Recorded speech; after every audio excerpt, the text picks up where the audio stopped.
My testimony is a night and day testimony. I was born in St. Louis, Missouri, and at about 3 years old, my mom was killed in front of me. Not long after my mom was killed, my dad moved away, and I don't remember either of them. My grandparents were my parents for as long as I could remember. My grandfather was a club owner, and he had a lifestyle that matched his club owning.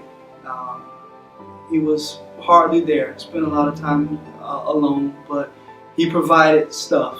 You know, I had jewelry and nice clothes and video games, you know, things that kids wanted to have. And I was grown accustomed to the lifestyle, grown accustomed to seeing gambling and drugs and a fast life.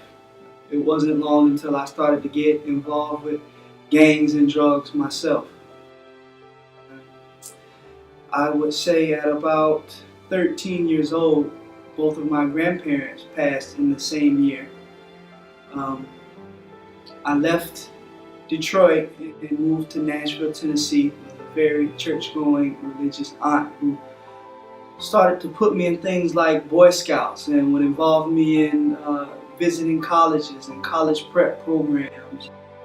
I left there at 17 and decided to go out on my own, and I wandered from about 17 until 18. I graduated from high school in Nashville, Tennessee, and was accepted to the University of Detroit Mercy. And instead of going straight over to Detroit, I decided, hey, my brother's moving to Atlanta.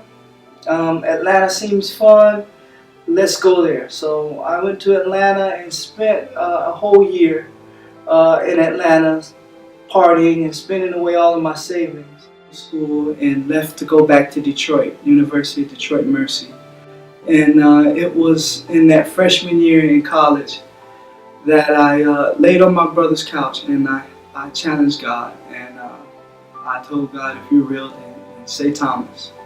And I didn't hear anything right away, and so I went back and I laid on the couch and I told myself I knew it was a fake.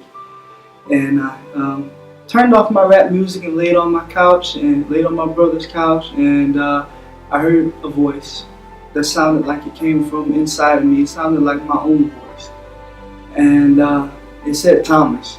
And it startled me, and I jumped up and looked for who maybe would have said it, but no one was home, no one was awake. And I thought that maybe I was just hearing things, and I went back to lay down again, and I heard the voice again with more authority, and it scared me. It scared the wits out of me, and I jumped up and I turned on all the lights in the house, and I waited for people to come home. And from that day, I became more serious about God. And a young lady that I met at the University of Detroit Mercy, who was the president of the school choir, who was from a Christian home, a Christian background, would always invite me to church. But from there, I didn't give her excuses anymore as to why I couldn't go. I'm completely seeking God to use me to make a difference in just someone's life. The night was me, involved in gangs, involved in drugs, lost and hurting and bitter. And now the day is me seeking God, me loving Him, me realizing that I am redeemed, and He cleaned me up from all the mess that I was in, and I'm very grateful. And that's the morning after the night that I went through. My name is Thomas Miller, and this is my before and after.